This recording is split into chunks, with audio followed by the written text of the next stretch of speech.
Try again.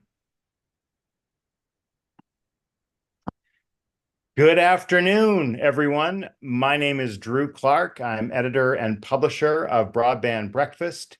And today is Wednesday, June 26, 2024. Thank you for being here. We are kind of rounding the corners on a series on spectrum that we have been doing, or actually, I got to back up. I got two things on my brain at one time. We've been doing a series during our regular Broadband Breakfast Live online on smart cities, okay? And we've had, I think, four or five other sessions on this topic, and this will be another one, and we have one more still next week on smart cities, and that will be kind of the end for now of the discussion involving smart cities. But we are really excited to have a great group of experts to talk about spectrum and smart cities. And before I introduce them, though, I want to say just a few words about Broadband Breakfast. I just flew back from Arkansas for a broadband conference. You can read the reports about this BEAD conference, the Broadband Equity Access and Deployment Program on Broadband Breakfast. And boy, I'm grateful for nonstop flights, because it's just, waiting in airports for connecting flights and never working out. I guess that's for our transportation topic. But today we're going to be focused on spectrum.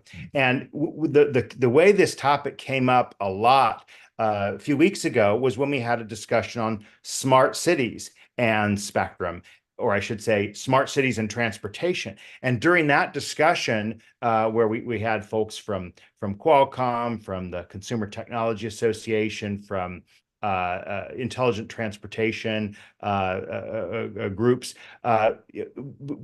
everyone spoke really extensively about the really important role that spectrum plays in developing applications for smart cities.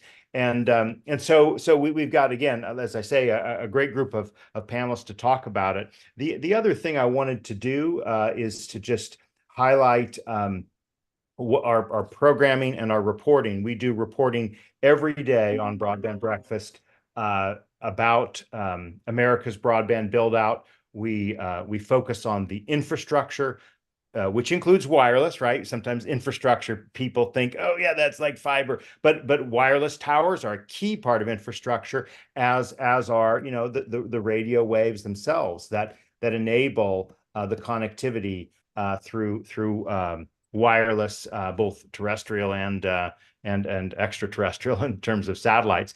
So we talk about the infrastructure, but we also talk about the adoption and use, and the important role that broadband can play in making lives better. And I was really quite inspired by the Arkansas BEAD conference that I've just come back from, on the way they connected the dots between infrastructure and the role of infrastructure, and leading to programs and tools for education, for healthcare, for agriculture. All of these things are a key part of having better broadband, better lives, and we're really grateful for being able to track such an important industry and such an important community. And I should also add that we could not do the work we do at Broadband Breakfast, and particularly these Wednesday Broadband Breakfast Live online, without the support of each of our sponsors. We're grateful to them. They include Utopia Fiber, Comcast, SmartWave Technologies, Ookla, Wesco, Coos Systems, the Institute for Local Self-Reliance's Community Broadband Networks Initiative, California Emerging Technology Fund, Broadband Toolkit, Google Fiber, Broadband Now, the WISPA, Broadband Without Boundaries, the NCTA, Internet and Television Association, and Network On, the entity that has been promoting America's broadband connectivity. If you are interested in sponsoring Broadband Breakfast, or want to know more about our programs, you just hit the broadbandbreakfast.com podcast/about tab. You can sign up to get our media kit. You can also find contact information from myself, as well as all of our reporters and editors on the team at Broadband Breakfast. Well, with that, let me go ahead and open it live to our panel. I do see, Richard, that I can't see you here, but I have enabled that. I'm going to just see if there's anything that I can do to change your video, but it doesn't appear there is. So if you want to leave and come back, that's certainly an option, or work on your end to address the camera. Our panelists today for our discussion include, and they will speak in this order as long as we have everyone at the time, is Mary Brown, Executive Director of Wi-Fi Forward. Thanks for being with us, Mary.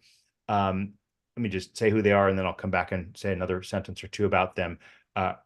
Ryan Johnson, the Senior Policy Counsel at Next Century Cities. Richard Bernard, Vice President of Spectrum and Industry at WISPA, Broadband Without Boundaries. That used to be the Wireless Internet Service Providers Association. And then Scott Bergman, Senior Vice President of Regulatory Affairs at CTIA. I think that means the Wireless Association, but as the late Justice Scalia said, the official origin of CTIA is buried in mystery, right? So that is part of the fascination of this industry is the acronyms don't mean what they seem to mean. So Mary Brown, she consults for a wide variety of spectrum clients at Salt Point Strategies, and currently is the Executive Director of Wi-Fi Forward, which promotes Wi-Fi technology. And she also brings expertise from 2 terms on NTIA's Commercial Spectrum Management Advisory Council, and has provided testimony at multiple congressional hearings. So look forward to hearing more about Wi-Fi Forward, your perspective on this issue, Mary. She'll be followed by Ryan Johnson. He's responsible for Next Century Cities' federal policy portfolio, building and maintaining relationships with the FCC, advising members of Congress and their staff, and working with federal agencies. And Next Century Cities really brings a great perspective to this discussion. So I'm really excited to hear from what you will say to these topics, Ryan. And thanks for joining again. We've had you on not so long ago. Scott, Richard Bernard. Thanks, Richard. I'm glad we got you, and we have you standing up right this time. I'm not upside down. He's the Vice President of Spectrum, as I mentioned, at WISPA, which of course represents a lot of ISPs that come from a wireless background, and serving 9 million end user clients, and particularly in rural and suburban areas in the United States. And Richard himself is also on the Wireless Innovation Forum, a global standards development organization that has been instrumental in the Citizens Broadband Radio Service and the 6 gigahertz unlicensed band. So, and you're also chair, I did not know this, of OnGo Alliance, which is a access task group for the fixed wireless industry. And then batting cleanup, Scott Bergman, Senior Vice President of Regulatory Affairs for CTIA, the Wireless Association, and he's responsible for managing regulatory issues, including spectrum, digital divide, infrastructure, public safety, and others. And he served for more than 10 years at the FCC and was Senior Legal Advisor to Commissioner Jonathan Adelstein. Hope he's doing well. Let's dive right in. Mary, the floor is yours. Tell us a little bit about the spectrum needs in smart cities. Great. Well, thank you for having me. Wi-Fi Forward is an organization that is the voice of Wi-Fi inside of Washington. So we educate policymakers about how Wi-Fi is used and Wi-Fi's spectrum needs and other needs, and generally try to promote the technology. So I want to start off by saying happy birthday to Wi-Fi. We're 25 years old this year, so it's a big moment for the Wi-Fi industry. and we are celebrating with the release of the 7th generation of Wi-Fi, which is known as Wi-Fi 7. And the unique marker for Wi-Fi 7 is the first generation of technology that was designed in what we call the 6 gigahertz era. So the FCC opened the 6 gigahertz band for Wi-Fi use back in 2020. And Wi-Fi 7 is the first generation of equipment that was sort of born into this new era. So it's very exciting technology and is enjoying a rapid uptake in the marketplace. So so we're very happy to see that as well. Wi-Fi just generally is the most widely used radio technology in the world. Globally, there have been almost 46 billion chipsets shipped since the dawn of Wi-Fi, if you can imagine that. And there's an estimated 21 billion Wi-Fi devices in use this year. So obviously some of those that shipped in the early years are no longer in use, but 21 billion in use this year. Headlined, I think, by the consumer electronics industry, which has embraced Wi-Fi for many years now as the technology they prefer to input into consumer electronics. Wi-Fi is heavily used in IoT, certainly in residential. The share in residential approaches 100%, and maybe not quite 100%. But even in industrial and enterprise cases, it's probably at least a 30% share. I've seen estimates a little higher than that. So it's a big, important technology to the IoT and to smart cities, therefore, because it's being used not just in people's homes or inside of enterprises, but by cities and others who manage public services as well. Reasons why it is so big and popular. Well, it's unlicensed technology, so it is something that has developed based on open standards and based on a strong commitment to interoperability. There are literally hundreds of manufacturers around the world that produce access points and devices of various kinds. And we have an interoperability forum at the Wi-Fi Alliance that ensures all these things can talk together. But also for IoT purposes, Drew, for smart cities, there's also robust competition about how those devices are managed. And we often don't recognize that there's a whole layer of management technology that goes over the top of this stuff that really enables network managers to turn the dials and monitor the health of their networks, address issues that come up, and scale their networks in an important way. Wi-Fi delivers very fast throughput. Wi-Fi 7 famously is going to be multi-gigabit up and down, extremely low latency, down to a few milliseconds, which kind of makes sense given that Wi-Fi is a very short range technology. So the devices are always near the access point. And it's been purpose built for dense use cases, whether that's people in a football stadium or whether that's sensor technology or other kinds of IoT endpoints. It has been designed to address those use cases. It has now with Wi-Fi 7, the industry has mandated the latest standard on security, WPA3. And importantly, regulators have given us a little bit of play in spectrum regulation in terms of how it can be used. So we have some bands that are a little bit higher power that can be used outdoors, some under certain conditions, which we can talk about. But we do have access to slightly higher powers. We have some bands that are primarily going to be used indoors. And we have different classes of devices now that we have embedded into FCC regulation and other regulation around the world, that with different rules that apply to the different classes of devices, depending on how the manufacturer is getting things certified. So all this success, all this heat and light and energy around this, no surprises. Wi-Fi is in search of more spectrum for the future. We see no end in growth. And as we march through the 21st century, there's no question we're going to need more spectrum. And we can talk, I'm sure, more about this, but spectrum that is close to the 2.4, 5, and 6 gigahertz bands that Wi-Fi uses today is ideal for us.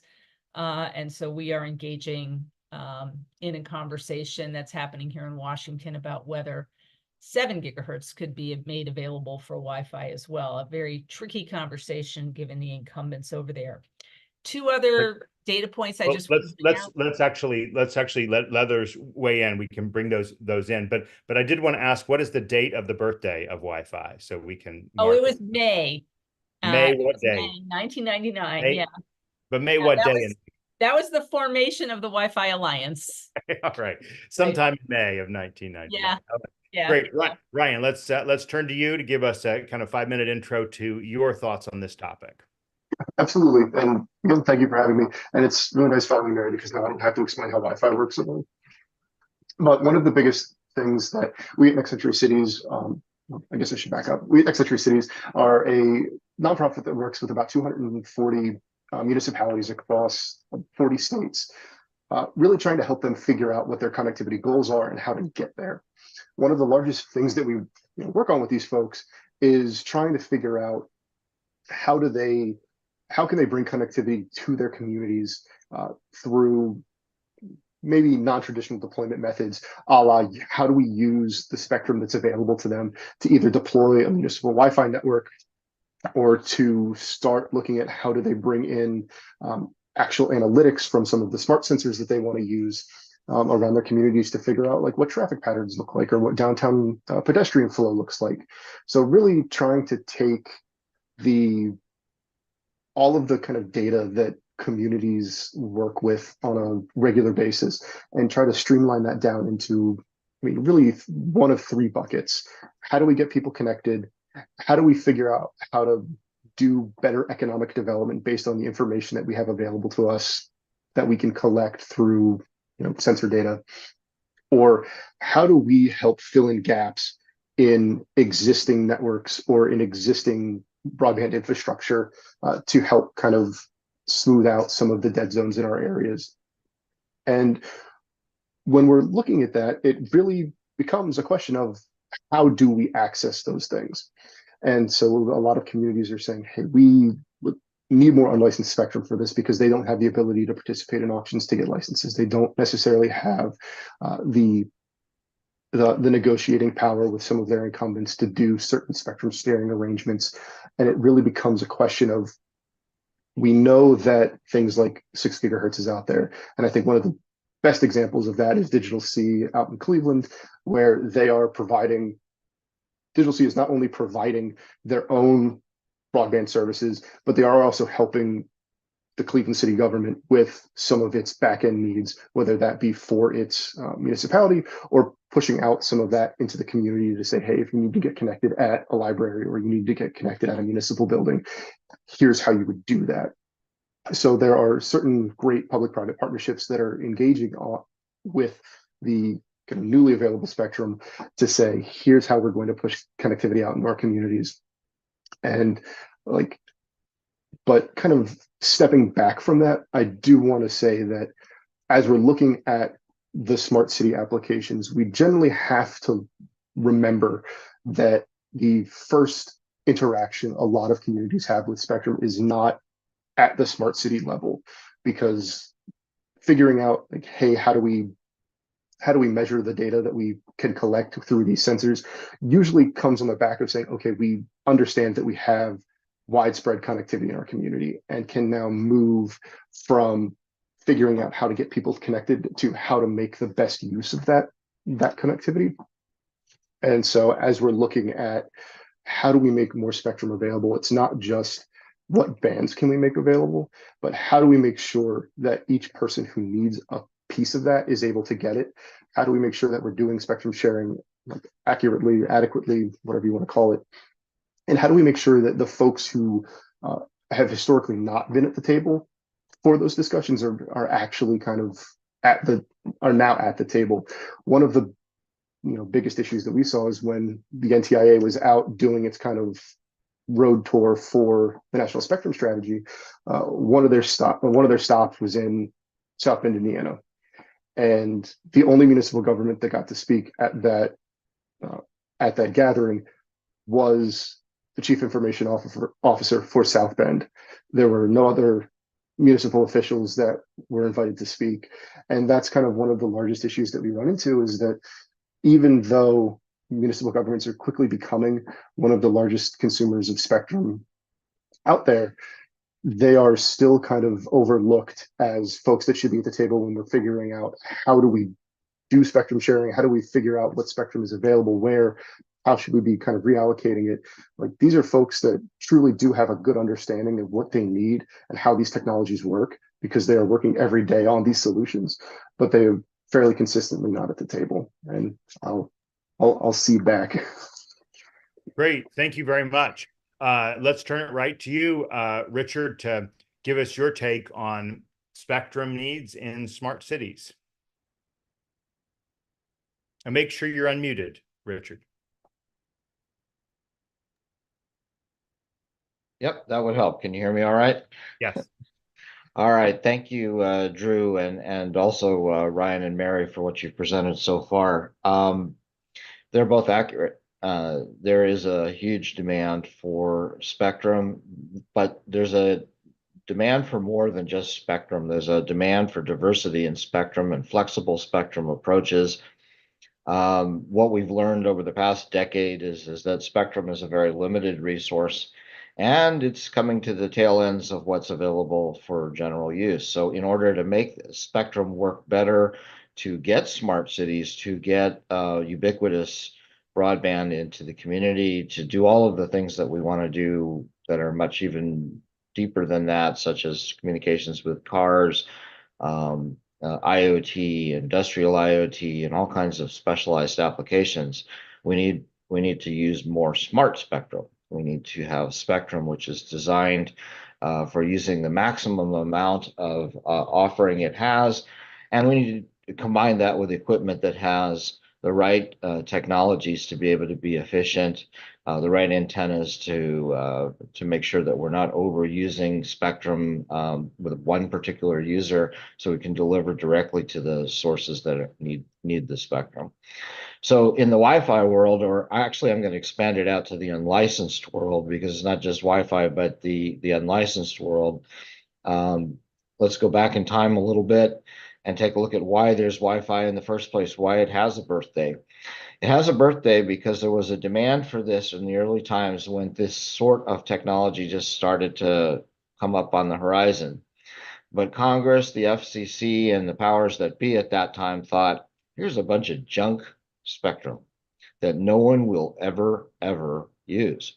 And so they felt free to allow it to be sort of a wild west component of spectrum, launching things like 900 megahertz, 2.4 gigahertz, 5.8 gigahertz, and saying, here are large swaths or medium swaths, if you look at it today, of bands that we think no one will use, but we need all of this other spectrum for the government, so we'll make it look like we're giving away spectrum, but no one will ever use it.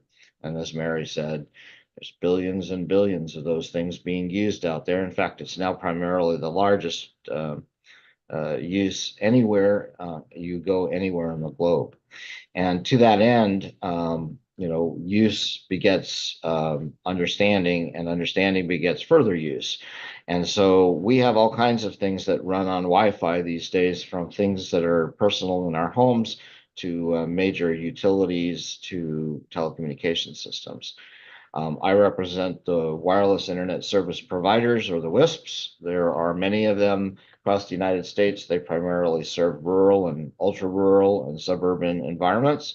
They go often where no other provider will go, and that has proven to be a challenge to do with one technology.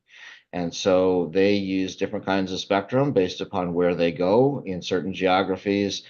Certain spectrums work well based upon line of sight and lack of clutter and things of that nature. You can use higher frequencies, but in areas where there's lots of trees and buildings and other things in the way, you have to use lower frequencies. So that's why 900 and 2.4 originally were the frequencies that were used in those areas, because they could best reach clients, even going through some pine trees and small obstructions. But as we start getting thousands and thousands and up to millions and millions of users in these rural and suburban areas, they too have to have increases in the capacity, faster and faster speeds, greater and greater demands, means we need more spectrum.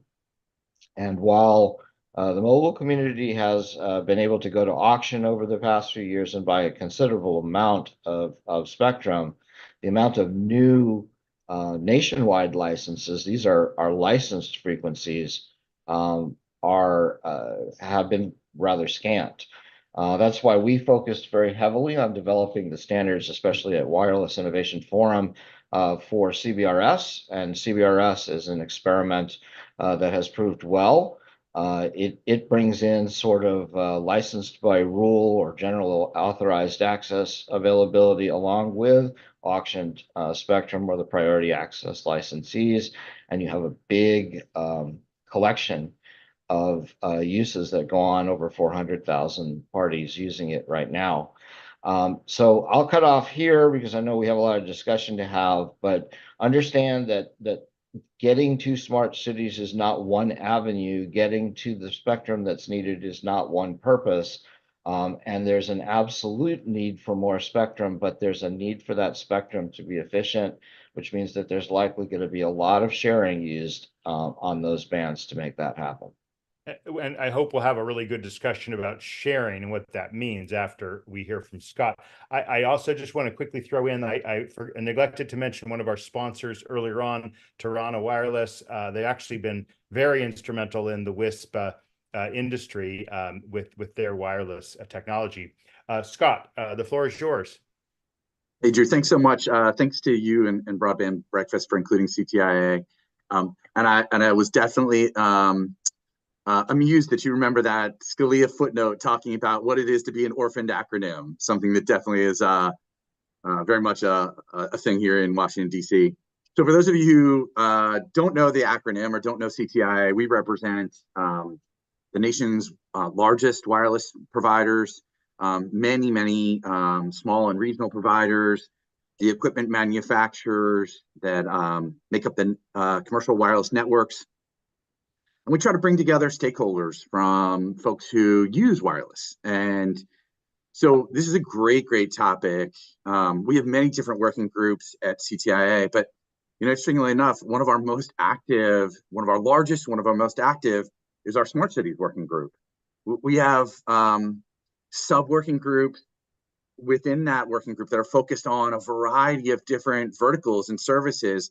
There's just tremendous excitement, I think, in our industry about what commercial wireless networks and 5G in particular can mean for smart city applications. For us, it's about helping communities deliver smarter services, safer streets, more sustainable environment. I think part of the reason we see this interest is because of the attributes that 5G brings. And I think probably a lot of folks are familiar with 5G, but when I think of 5G, I think about much higher capacity. I think about faster speeds. I think about the ability to connect many more devices, low latency, nationwide reach, mobility, world-leading security. These are all the kinds of things that are helping to make 5G extremely popular when it comes to new smart city services. And I think we'll have a chance to talk about some of those as we go, but we're very excited about 5G's ability to help, whether it's public safety or more efficient smart grids, immersive learning in schools, connected cars, and improving all of our transportation experiences, which certainly I think our for many of us here in DC, a challenge every day. At the macro level, you can pull many different studies, but you see 5G adding 160 billion in benefits through smart city applications. Other folks have looked at smart city applications over 5G and estimated that there'll be a 1.8 trillion boost to our GDP from the more efficient services that we'll see there. And all of that benefit really depends on spectrum. A number of the other panelists have talked about that. And certainly when it comes to commercial wireless networks and 5G networks, that's very much the case for us. It's the backbone of the ubiquitous mobile networks that probably most of the listeners to today's podcast rely on every day. And I know we're going to talk a little bit about challenges. Certainly one of the challenges that we see in the commercial wireless sector is the lack of a pipeline for licensed spectrum. We look at studies of demand very carefully. And last year the demand for traffic on our networks went up by 39%. But we'll meet that next year with no new spectrum. So we're really spending a lot of time working with Congress, working with the administration, working with the FCC to make sure that we replenish that pipeline. And some of the other panelists talked about what they think about when it comes to more spectrum. For us in the commercial wireless sector, we're very, very focused on the need for licensed mid-band spectrum. And Drew, we were chatting a little bit before the podcast started. For us, that really means the 3 to 8 gigahertz range. So there are a number of bands that we're focused on: the lower 3 gigahertz band, the 7 and 8 gigahertz band, the 4 gigahertz band, all of which U.S. providers, U.S. equipment manufacturers believe are really important bands for 5G, and we see that around the world as well too, with other providers and manufacturers focused on those bands. So we're excited for the conversation, Drew, and thanks again for letting us be a part of it.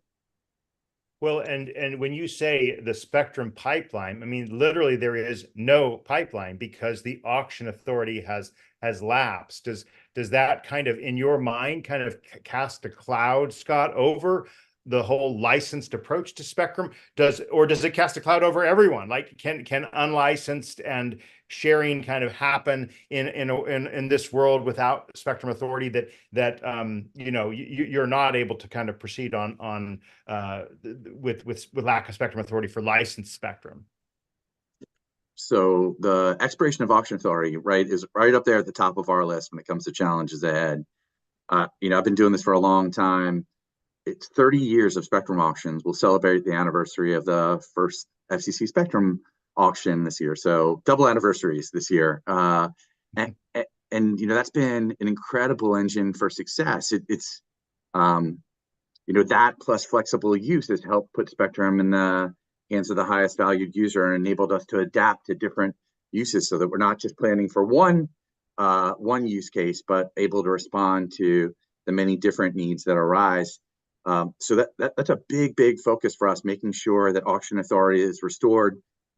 And just as each time Congress has reauthorized spectrum authority, they've made available additional spectrum to meet that demand. We want to see the same thing happen here. So that's a very big priority.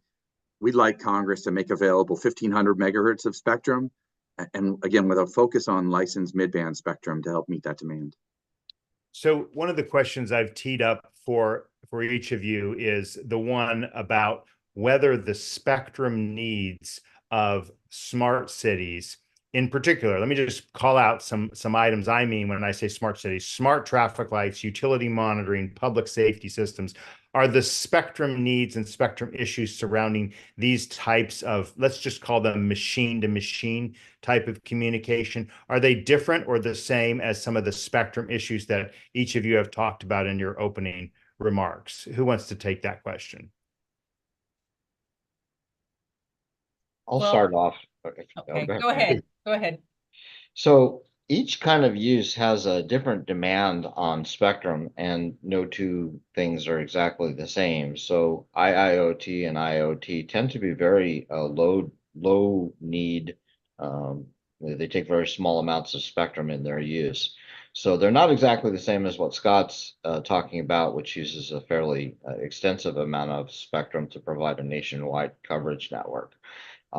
A smart city application, or even a private network application that's using IoT type applications like a parking garage. In agriculture, it might be moisture monitoring of the grounds. It might be dairy flow indicators. It might be geofencing for their equipment. In an airport, it might be monitoring the walks on the automated walks, whether they're working or not, or what stalls in the bathroom are open and vacant. They can be simply a very, very small amount of spectrum. There can be thousands of sensors associated with those things, but even in the aggregate, they don't use an enormous amount of spectrum. And plus, they tend not to be always on. They transmit information at some interval, so there's gaps between them that can be used as well. In communication spectrum, broadband spectrum, you're talking about a lot more demand. And there's also the difference between non-critical use and critical use spectrum. In the communications industry, we talk about 5 nines, which is 99.999% of the time you'll be up and functioning. So while spectrum is radio frequencies in certain bands, it's certainly the same physics characteristics depending upon the band. The use case is different. And in smart cities, most of the applications are fairly low demand, though things like security and surveillance, monitoring cameras, they can have fairly high draw as well. Thank you. Great intro. Drew, Mary, can I pile on just a little bit to what Richard said? please. So, oftentimes these technologies are used in combination. So if you think about a water system, a city water system, right? So that might have sensors distributed around a city. Connectivity to those sensors could come from one of Scott's member companies, right? A cellular company using a narrowband IoT approach. It could come from even a satellite company, could come from low power, wide area LoRa WAN technology. That data gets pulled back to a central control room, if you will, that is intelligently powering the water system. And there you might see Wi-Fi widely deployed in that kind of concentrated operations environment to enable technicians to be able to deal with the data that's coming in and monitor the system. So there's also combinations of things that happen in the course of providing services in smart cities, and I just wanted to highlight that. Thanks. Yeah. And Mary, I'd really agree with that a lot. We see tremendous and very diverse needs from cities and utilities. That's part of why we have 5 working groups within our Smart Cities working group, but all of them are looking, at least in part, right, to commercial wireless networks to help meet those needs. And so it was interesting for me to see that a lot of the smart light deployments that are out there are using cellular services. And so they're using those to help monitor when lights go out instead of relying on folks to report on them. We talked a little bit about water sensors. Certainly, if you're trying to monitor the quality of water in rivers like we have here in Washington, D.C., you're going to need mobile networks, right? And the ability to move where the need is. And, then we see obviously things like security as well, too. One of the things we were most excited about, I think, as we started this year is technologies like network slicing. Richard, you talked a little bit about the different needs of different use cases. One of the things that network slicing lets us do is tailor commercial networks to help meet the needs of either low latency or the ability to connect many different devices, millions of sensors, right, to help make sure that power distribution networks are remaining up and running. So we really do see an important role for commercial wireless networks there. And so that brings back to your original question, Drew, about are the challenges the same? Certainly some of them are, right? And certainly the need to make sure that we have enough spectrum to meet that demand is really important. I want to hear from Ryan, but we also want to get other questions in. And let me just ask you to answer that one as well as this one from Ron Suarez. how can smart cities provide a local return on investment for community internet infrastructure? So please, Ryan. Yeah. So to the first question, I think I have a lot to echo with what everyone else said. I think for us there is a very much a question of how do we properly estimate, gauge, and then figure out how much spectrum we're going to need in the future as a lot more cities are starting to move away from kind of the connectivity side of things to like the smart city applications, to the other kinds of applications that they can put on this, they can put on licensed spectrum, or they can put some of these PAL licenses towards, as we look at spectrum sharing and things like that, because those really are I think the natural evolution of that, and which kind of ties into the second question, saying, well, as soon as we have good connectivity across a community and we're moving into smart city applications, there are a lot of cities that are using the analytics that they're taking from things like smart traffic lights, even smart crosswalks, where they can tell how many people are crossing it at given times of day, and saying, okay, this is how we're going to develop economic development plans for things like our downtown cores. This is how we're going to advertise, street fairs or certain things that are meant to drive, economic development in their communities. In turn, using the profits that come from that those increased pedestrian traffic, increased like parking fares, things like that, to then turn that around and say, okay, now we can put this, reinvest this back into the community, whether that goes into more internet infrastructure, whether that goes into like parks and recreation, whether that goes into whatever the community decides to use it for. Generally having better data, having a good idea of how they can use that information as to spur local businesses, to spur engagement with the community, can then lead to better outcomes for that community as they do that reinvestment work. So I think having the spectrum, and clearly spectrum enables all of that, with it's kind of the blood of all of this. Without it, we can't really send anything anywhere. So I think, in addition to, I guess, questions of licensed and unlicensed and who's the kind of steward of that spectrum, Mary has raised the issue of power levels, and I'd love you to kind of go into a little more detail on that. So what are the power needs of smart city spectrum applications? Just like Richard was talking about, kind of in some ways they're at least low bandwidth versus broad bandwidth for more traditional communications. But could you just speak a little bit about like power needs, like and how high or low are they for the different types of bands being used, Mary? Yeah, well, power levels are all over the place, depending on the technology and your use case, right? So a low power wide area system like LoRaWAN would cover a municipality. The signals are low duty cycle, they're narrow, but the signal is thrown a far distance. So those kinds of technologies can be used for widely deployed sensors. Typically, the traditional Wi-Fi is going to just be, a few hundred feet around an access point.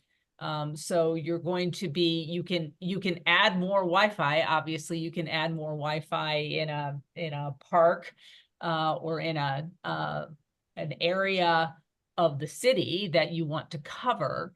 But you're probably not going to deploy Wi-Fi across the geography of a city. You're going to be looking to another technology to enable your IoT issue.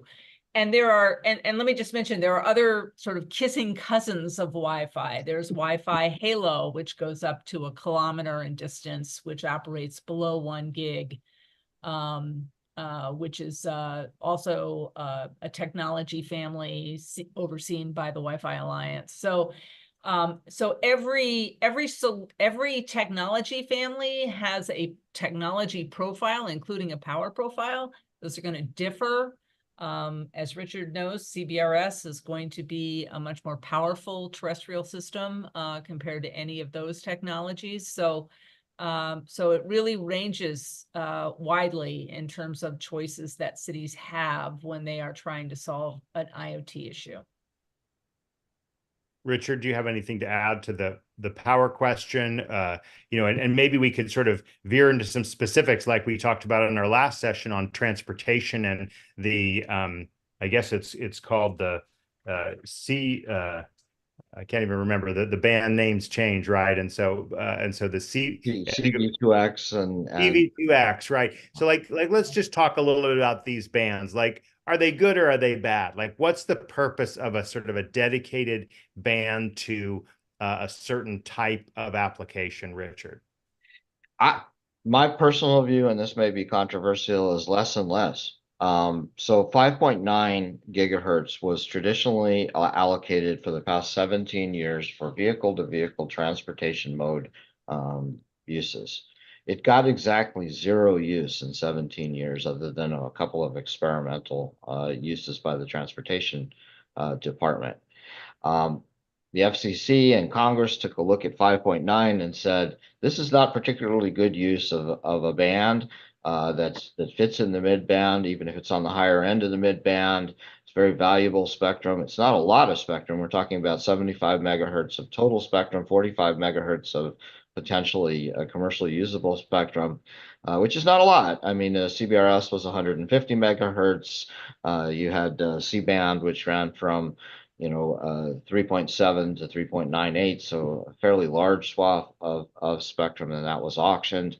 But the particular use for a particular need is rapidly waning. So we have a number of these. We had 5.9 for vehicles. We had EBB, which was for libraries and schools, and that was a dedicated spectrum for those.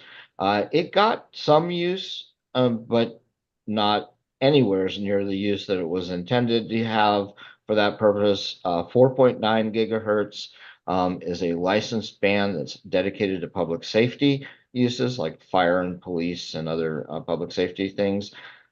It gets some use, but there's a lot of debate right now about whether or not it should be restructured. The FCC has a notice of proposed rulemaking that it's on its 9th version of trying to figure out what to do with that band.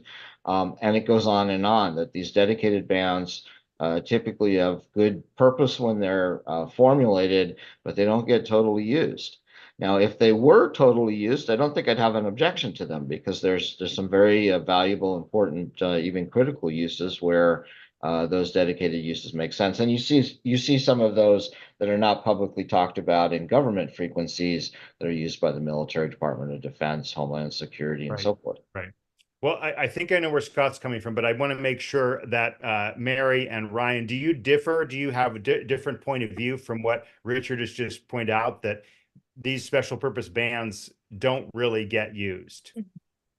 I think special purpose bands have a heavy burden to show that they are still relevant. I think ITS was a good example of a band that was set up way ahead of what we currently have with Wi-Fi or some of these other general purpose technologies.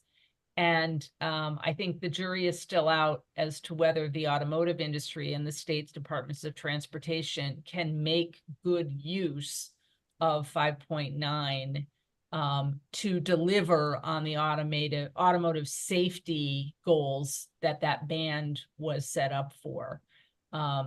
It's been a long time in the making, and we recently transitioned from an older technology to a cellular-based technology. So we will see in the coming years if that band is going to amount to a useful addition to the arsenal. But Wi-Fi would be an example of a widely used special purpose band.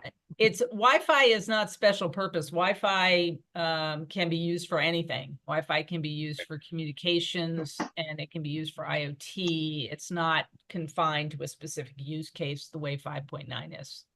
Ryan. Yeah. And we are certainly asking a lot from the spectrum that's available, and putting certain bands that can be widely used for things like Wi-Fi, cellular, general use cases that would help ease the burden off of other bands, but putting those behind special use cases is certainly a very good fast track to accelerate the concern for we're running out of spectrum. Like we're having that conversation now as we're reallocating a lot of these bands. If we kind of continue to look for special use cases with which to apply to certain bands, I think we would be locking ourselves out of good future discussions about what can be reallocated to where. And Okay, Drew, just to you Drew, I was certainly going to say, just to make it you- unanimous, I don't want to weigh in on a specific bands, but I'll just say generally, flexible use has been incredibly successful, right? It's well, allowed innovation, allows us to adapt to different uses. You know, you look at what happened in Europe, even in the mobile bands, where they were dictating specific technologies, and that proved to be really, really debilitating as opposed to allowing flexibility here in the US.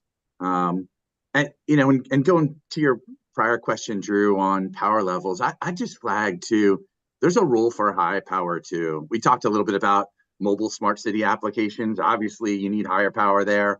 Higher power just lets you go farther faster, right? You don't have to build as much infrastructure. But you also see it for things like if you want to try to reach cars moving inside of a parking lot, higher power is incredibly helpful there. There are standards being developed that are really focused for commercial wireless networks with IoT, things like RedCap. That really depends on higher power. So, you know, wanted to make sure that you saw there's a need for that there as well too. so I was going to hopefully tee up an issue for you to hit as a softball or a home run, Scott, which is, I mean, we sometimes talk about sharing as if it's involving different owners or different kind of rights holders of spectrum, but there clearly is lots and lots of sharing going on in flexible licensed use of radio frequency spectrum. So I do want to spend just a few minutes. I don't know if this is our last topic or we do have another question I'll get to in a second. What does sharing mean in this context, right? Like, because we're hearing a lot more about spectrum sharing, and I'd love to get really everyone's take on what does it mean to share spectrum and what are the obstacles to getting more sharing of spectrum. Besides, of course, the obvious one, there's not a lot of spectrum out there right now. So does that mean we need more sharing or we need less sharing? Scott, you go first on this one. Drew, I feel like you just teased your next panel, right? You could do a whole panel, multiple panels on spectrum sharing. You know, as you suggest, there's a lot of spectrum sharing that exists today, right? Spectrum sharing is a continuum. And I think we're having a lot of conversations right now about what should that continuum look like going forward. Our commercial wireless networks are built largely on exclusive use licensed spectrum, although we do have bands that rely on sharing as well too. And so, you know, for us, it's really about making sure that you have the right ability to give providers, to give ecosystems certainty to make the investments that they need to build out networks, to guarantee the kinds of performance, the kinds of security that we know that customers, and in particular smart city customers who are handling sensitive data of mission critical applications, we really want to make sure we've got the right balance for that. I think for me, maybe the shorter answer is sure, we can do better in the US when it comes to spectrum sharing. And I think there's a lot of energy and attention into how we can do that.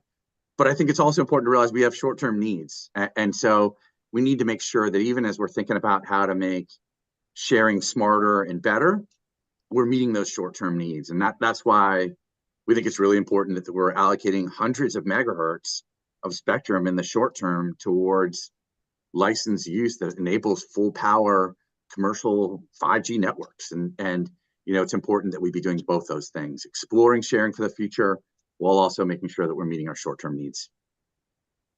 Let's hear from some of the others. So sharing is my favorite topic because the United States of America leads the world in understanding how different radio systems can share the same spectrum. I'll let Richard wax eloquent on the CBRS example, which is breathtaking and continuing to advance. From the Wi-Fi side, obviously we are a technology that was born to share. Different Wi-Fi networks coexist with each other using what's called a listen before talk protocol. So they listen to hear if anybody's using a channel, and if not, they burst some data through the air, and then they shut up and wait for somebody else to use the channel. So we were born with that kind of technology. But in the 25 years we've been around, we've learned to share with satellite downlink, with government radars, with C-band satellite uplink, with federal microwaves. And this year, another hallmark year for us, we have seen the FCC put into commercial use a database form of sharing in the 6 gigahertz band that enables Wi-Fi to be used at higher power levels while avoiding incumbent microwave links. So the database steers us away from those microwave links, and you can't use that spectrum in that that particular geography. You have to use this spectrum there. So we have learned and learned and learned, and I like to say we'll probably keep evolving on our sharing capabilities. But this is actually a competitive advantage for the U.S. And Go ahead, Ryan. I'll certainly say, we take a little bit more of a higher level approach, I will say. It is definitely all about the efficient use of the spectrum. How do we make sure that all of the spectrum that's available is being used in the best ways that it can be? If there are incumbents that have licenses in certain areas, but they're not using those, can a municipality step in and say, hey, we can make use of this, we can do something with this, even though it's not being used here? The same for all sorts of spectrum, whether that's owned by the government, whether it's owned by private industry, whether it's owned by whomever. But the real issue becomes is if we are not using this, if there are parts of it that we can be using for other activities that we're not currently using it for, how do we fit those in? How do we put the jigsaw puzzle together so that everybody's being able to kind of squeeze every last drop of spectrum use out of it that we can, so that way we can make sure everybody's getting as connected as they can be. Richard, what would you add to this? Yeah, no, I'll ditto all the rest of the stuff that's been said and just indicate that, we started out with TV white space, and I have to admit that TV white space didn't make it the way it was supposed to, but it did lay the foundation for a lot of things that came after.